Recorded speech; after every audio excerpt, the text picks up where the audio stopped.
It gives me great pleasure now to introduce the co-founder of the Fred T. Korematsu Institute for Civil Rights and Education at the Asian Law Caucus. She's the daughter of Fred and Catherine Korematsu. Please give a warm welcome to Karen Korematsu.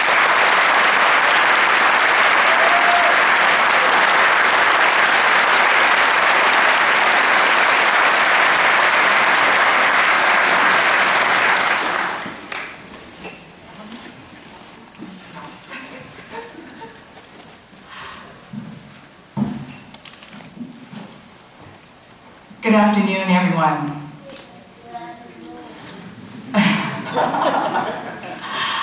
I hope you don't mind if I take a personal moment. Daddy, I know you're with us. Look down. See all these people? They've come to honor and celebrate you. Happy birthday!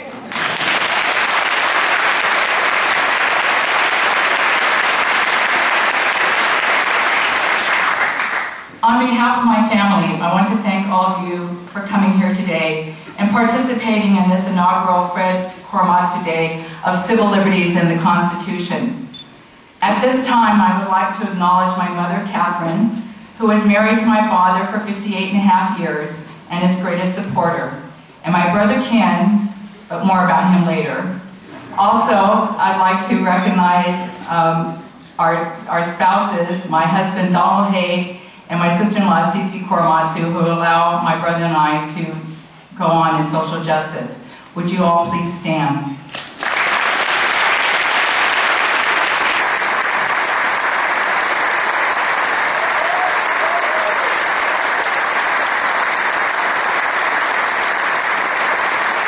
I am happy to say we also have a very special friend of my father's with us today, Mr. Walt Herman.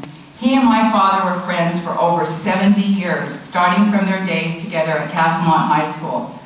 Walt will be 92 years old this year, the same as my father if he had lived.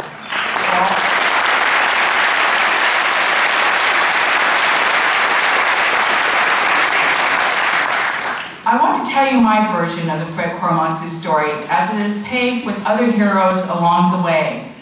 The first hero was in 1942.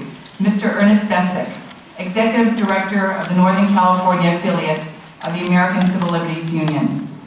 Even though Mr. Bessick was threatened with ouster from the ACLU national headquarters, he recruited attorney Wayne Collins, and the rest is history. The next was Professor Peter Irons, who in 1982 came to my father's house armed with the evidence that showed the Justice Department had lied to the U.S. Supreme Court at the time of my father's case in 1944. The next group of heroes is the Quorum Novus legal team, who in 1983, as my mother always points out, worked pro bono and put their young legal careers on the line and took the risk of possibly losing Korematsu versus the U.S. all over again. Let me introduce them to you, and please hold your applause until I finish. Unfortunately, Peter Irons, Eric Yamamoto, and Leanne Miyasato could not be with us today. So first we have Lead Counsel Dale Manami, U.S. Magistrate Judge Ed Chin, Superior Court Judge Des Hayashi, Attorneys Don Tamaki, Lori Bonai, Karen Kai, Bob Rusky, Margie Barrows. Please stand together.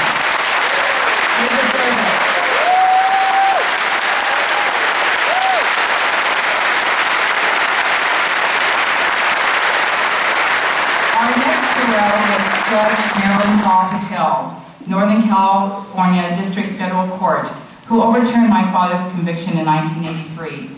She warned in her decision, and I quote, that in times of war or declared military necessity, our institutions must be vigilant in protecting constitutional guarantees.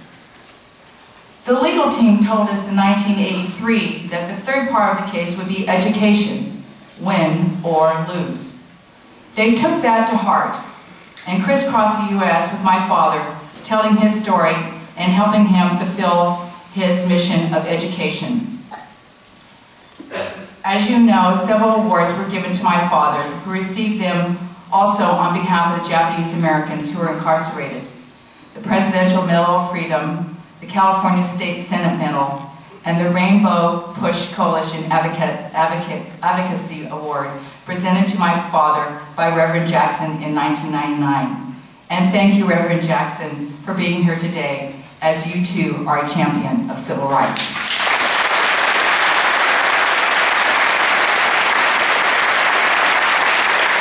It is difficult to believe that by the end of March, it will have been 6 years since my father has passed away.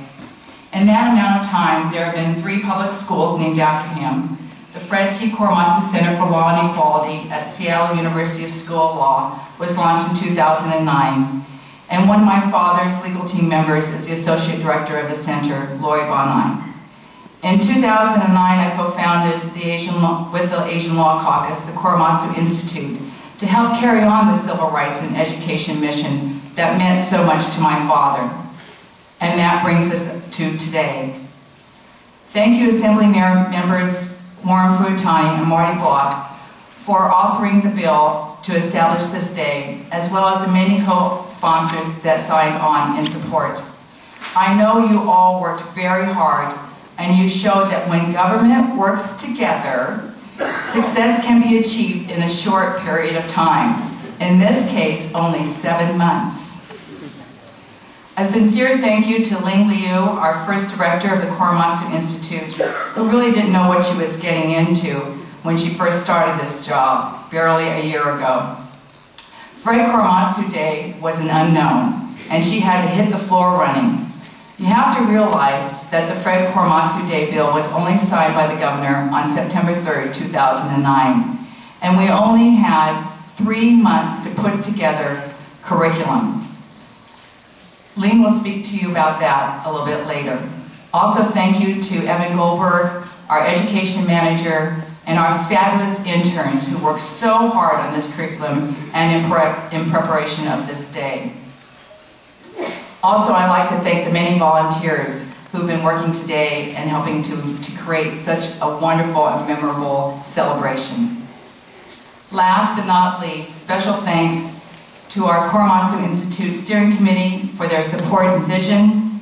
Thank you to the Founding Circle members, corporate and law firm donors, foundation donors, organizational co-sponsors, and media sponsors for Fred Korematsu Day.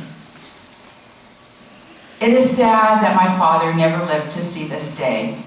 However, I know he would be very proud and happy that his mission of education continues.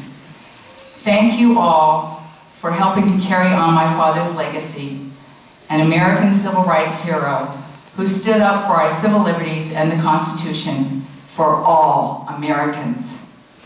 Thank you.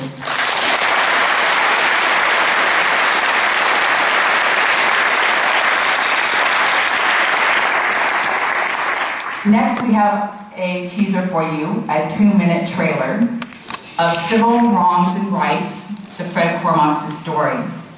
At 4 p.m. today in this auditorium, we are showing the complete documentary in 35mm film, which is very special because it'll be very clear and crisp. This documentary was truly a labor of love, and it took over 11 years to make. It premiered in 2001 and received 2 Emmys, one for Best Director and the other for Best Editing. Today we have with us the director, Eric Paul Fournier, co-producer Shirley Nikau, and last but not least, my brother and co-producer Ken Korematsu, who gave the documentary its title. Would you all please stand and be recognized?